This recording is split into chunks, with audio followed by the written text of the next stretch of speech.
Assalamualaikum warahmatullahi wabarakatuh. Hai semua, welcome back with me, Zulika.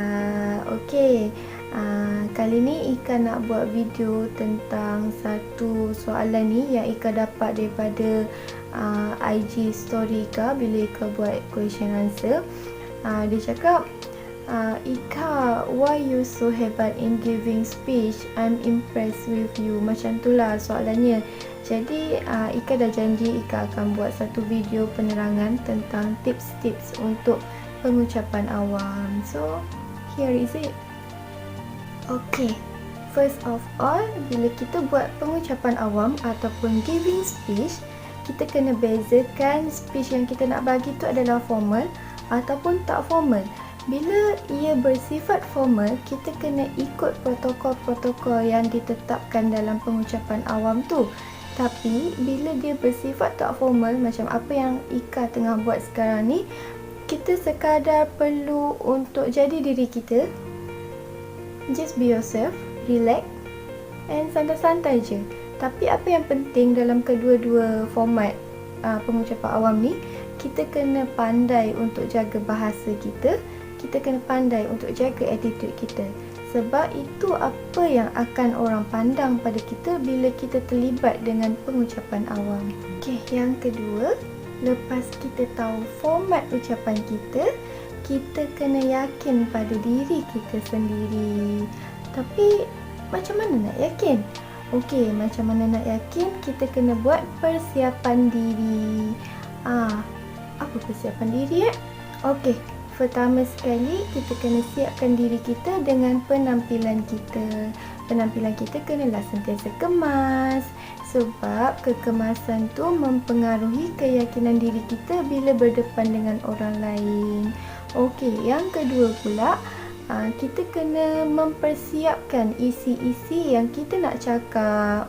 Contohnya, kalau Ika nak buat video tentang pengucapan awam ni, Ika kena tahulah apa isi Ika nak cakap. So nanti segalanya berjalan dengan lancar.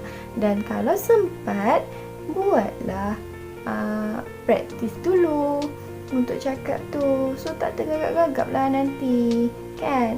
Dan isi yang kita nak cakap tu, kita kena pastikan isi-isi tu adalah betul, tak salah, tak melanggar undang-undang. Tiba. Okay, sebab bila kita tak yakin pada isi yang kita nak cakap tu, kita punya confidence level ataupun keyakinan diri kita automatically akan jatuh.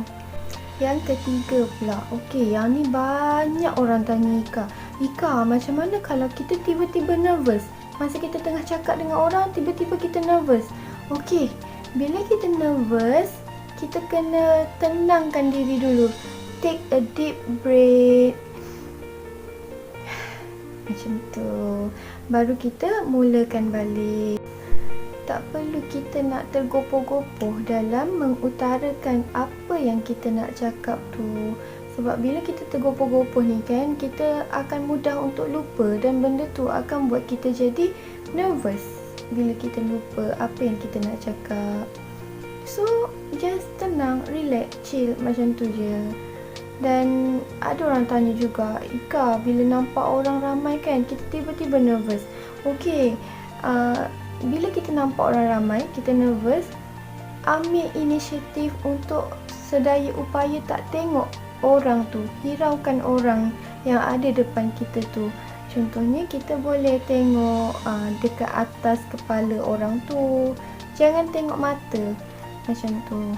Tapi yang penting janganlah nampak sangat kita ni tak tengok dia, tak pandang dia. At least pandanglah paras mata dia ke ataupun atas kepala dia. Yang penting nampak macam kita tengah pandang audience. Okay, last sekali. Practice make perfect. Jadi, jangan segan-segan untuk practice. Walaupun perkara tu, ucapan yang kita ucapkan tu pada mulanya taklah berapa sempurna. Tapi bila kita dah sentiasa buat, kita sentiasa praktis, sentiasa cuba untuk bercakap, akhirnya kita tahu apa kita nak cakap, macam mana kita nak cakap. Dan itu akan serba sedikit meningkatkan keyakinan kita untuk bercakap di khalayak ramai.